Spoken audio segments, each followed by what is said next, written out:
स्वागत है आपका हमारे आज के इस वीडियो में। गाइस, आज के इस वीडियो में हम स्टैटिक जीके के 25 महत्वपूर्ण प्रश्नों को करने वाले हैं जो किसी न किसी परीक्षा में पूछे गए हैं।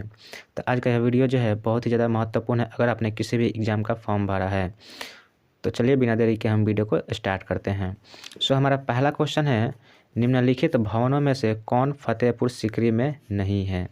निम्नलिखित भवनों में से कौन सा फतेहपुर सीकरी में नहीं है। तो इस क्वेश्चन का राइट आंसर होगा ऑप्शन नंबर बी, नगीना मस्जिद। नगीना मस्जिद जो कि फतेहपुर सीकरी में यह स्थित नहीं है। तो इस क्वेश्चन का राइट आंसर होगा ऑप्शन नंबर बी। चलिए नेक्स्ट क्वेश्चन देखते हैं।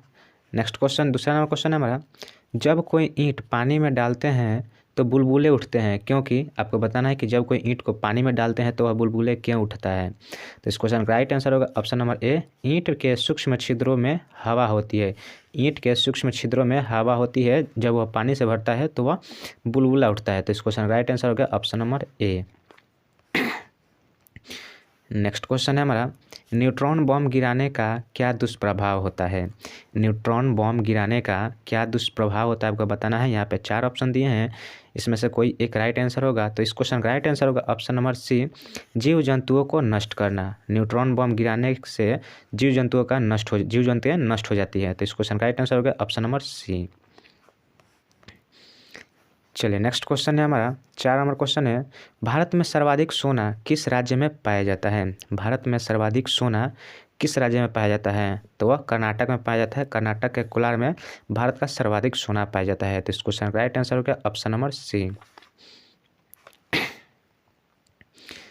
चलिए नेक्स्ट क्वेश्चन है 5 नंबर क्वेश्चन है हमारा, मध्य पूर्व रेलवे का मुख्यालय कहाँ है। मध्य पूर्व रेलवे का मुख्यालय कहाँ है। तो यह जो है हाजीपुर में है। इस क्वेश्चन का राइट आंसर होगा option number D, Hajipur. Hajipur मध्य पूर्व रेलवे का मुख्यालय है। नेक्स्ट 6 नंबर क्वेश्चन है हमारा, जयपुर के राजा सवाई जयसिंह ने जंतर मंतर कहाँ बनवाया था। ऑप्शन है दिल्ली, कोलकाता, उज्जैन या जयपुर।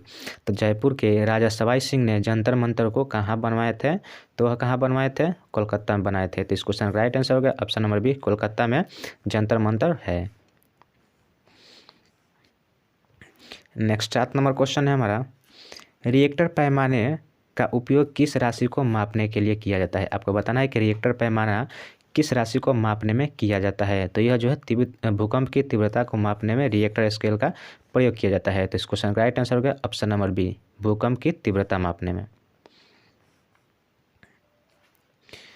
चलिए नेक्स्ट क्वेश्चन है हमारा, पनडुब्बी के अंदर से समुद्र की सतह या भूमि के दृश्य देखने के लिए किस यंत्र का प्रयोग किया जाता है। जब हम पनडुब्बी के अंदर होते हैं तो समुद्र की सतह या उसके ऊपर भूमि के दृश्य को देखने के लिए हम किस यंत्र का प्रयोग करते हैं। यहाँ पे ऑप्शन है पेरिस्कोप, टेलीस्कोप, सेक्सटेंट या ऑप्शन नंबर डी है स्टीरियोस्कोप। तो इस क्वेश्चन का राइट आंसर होगा ऑप्शन नंबर ए, पेरिस्कोप। पेरिस्कोप का प्रयोग करते हैं जब हम पानी के अंदर हो और बाहर की वस्तु को देखना हो तो हम पेरिस्कोप का उपयोग करते हैं। तो इस क्वेश्चन का राइट आंसर होगा ऑप्शन नंबर ए। चलिए नेक्स्ट 9 नंबर क्वेश्चन है हमारा, यदि सामान्य पानी में कोई अंडा डाला जाए तो वह डूब जाता है। यदि यही पानी में काफ़ी मात्रा में नमक मिला हुआ हो और उसमें अंडा डाला जाता है तो वह क्या होता है। आपको बताना है कि अंडा पूरी तरह से डूब जाएगा या अंडा पानी के बर्तन के बीच में रहेगा या ऑप्शन सी है अंडा कभी डूब जाएगा और कभी तैरता रहेगा या ऑप्शन डी है अंडा पानी पर तैरता रहेगा। तो इस क्वेश्चन का राइट आंसर होगा ऑप्शन नंबर डी, अंडा जो है वह पानी में तैरता रहेगा, पानी पर तैरेगा। जब पानी में काफ़ी मात्रा में नमक मिला दिया जाए तो वह तैरने लगता है। चलिए नेक्स्ट क्वेश्चन है हमारा, चीनी यात्री सुंगयुंग भारत कब आया था। चीनी यात्री सुंगयुंग भारत आया था। आपको बताना है कि वह कब आया था। तो वह जो है 518 ईस्वी में आया था। Option number C is the right answer. 518 में सुंगयुंग भारत आया था जो कि एक चीनी यात्री था। नेक्स्ट क्वेश्चन है हमारा, अलवार संतों का आविर्भाव निम्नलिखित में से किस आधुनिक राज्य से हुआ था। अलवार संतों का आविर्भाव निम्नलिखित में से किस आधुनिक राज्य से हुआ था। तो यह जो है वह तमिलनाडु से हुआ था। इस क्वेश्चन का राइट आंसर होगा ऑप्शन नंबर ए, तमिलनाडु। चलिए नेक्स्ट क्वेश्चन की ओर चलते हैं। 12 नंबर क्वेश्चन है हमारा, गुणसूत्र में होते हैं। आपको बताना है कि गुणसूत्र में क्या क्या पाया जाता है। तो गुणसूत्र में डीएनए और प्रोटीन पाया जाता है। इस क्वेश्चन का राइट आंसर हो गया ऑप्शन नंबर सी, डीएनए और प्रोटीन। चलिए नेक्स्ट क्वेश्चन है हमारा, हर्षवर्धन का समकालीन दक्षिण भारतीय शासक कौन था? हर्षवर्धन के समकालीन दक्षिण भारत का शासक उस समय कौन था? तो उस समय कौन था? पुलकेशिन द्वितीय। Option number B is the right answer, Pulakeshin द्वितीय, जो कि हर्षवर्धन के समकालीन दक्षिण भारत के शासक थे। नेक्स्ट क्वेश्चन है हमारा, निम्नलिखित में से क्या राष्ट्रकूटों का सर्वाधिक चिरस्थायी योगदान है? निम्नलिखित में से क्या राष्ट्रकूटों का सर्वाधिक चिरस्थायी योगदान है? तो वह है कन्नड़ काव्य में 3 कवि पंपा, पोन्ना और राणा तथा कैलाश मंदिर। तो इस क्वेश्चन का राइट आंसर हो गया ऑप्शन नंबर बी। चलिए नेक्स्ट क्वेश्चन है हमारा, रवि कीर्ति जो एक जैन थे और उन्होंने एहोल प्रशस्ति की रचना की थी, को किसने संरक्षण प्राप्त हुआ? यानी कि एहोल प्रशस्ति का जो है संरक्षण किसका प्राप्त हुआ? इस ऑप्शन में बताना है कि इस क्वेश्चन का राइट आंसर क्या होगा। तो इस क्वेश्चन का राइट आंसर होगा ऑप्शन नंबर सी, पुलकेशिन द्वितीय। पुलकेशिन द्वितीय के संरक्षण में एहोल प्रशस्ति रखा गया था। तो इस क्वेश्चन का राइट आंसर होगा ऑप्शन नंबर सी। चलिए नेक्स्ट क्वेश्चन है हमारा 16 नंबर क्वेश्चन है, सम्राट अकबर द्वारा किसको श्री कलम की उपाधि प्रदान की गई थी? यानी कि श्री कलम की उपाधि किसको मिला था आपको बताना है। तो वह जो है अब्दुस्समद को मिला था। Option number B is the right answer, Abdussamad को अकबर के द्वारा श्री कलम की उपाधि प्राप्त हुआ था। तो option number B is the right answer. Next question है 17 नंबर क्वेश्चन है हमारा, किस मुगल शासक ने अपने शायरी में फूल पत्ती एवं बगीचों का वर्णन किया?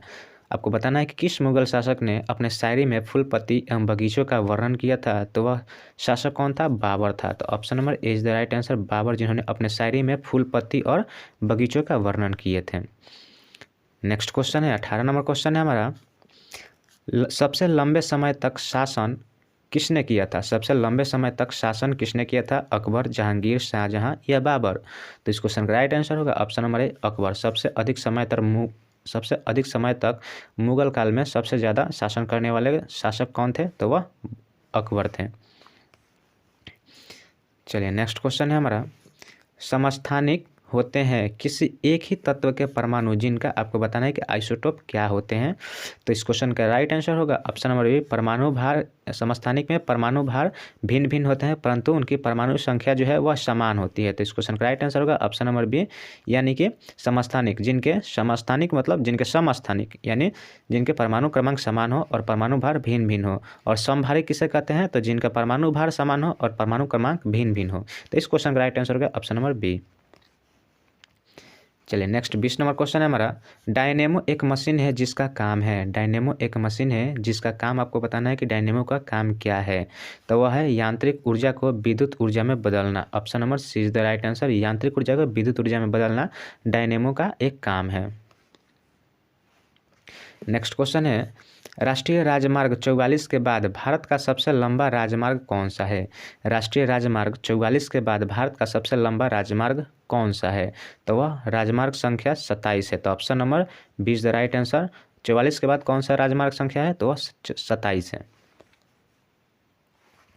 चलिए नेक्स्ट क्वेश्चन है, स्वेज नहर निम्न में से किसे जोड़ती है? स्वेज नहर निम्न में से किसे जोड़ती है? तो यह भूमध्य सागर और लाल सागर को जोड़ती है। भूमध्य सागर और लाल सागर को जोड़ने वाले नहर को हम क्या कहते हैं? तो स्वेज नहर कहते हैं। Option number C is the right answer.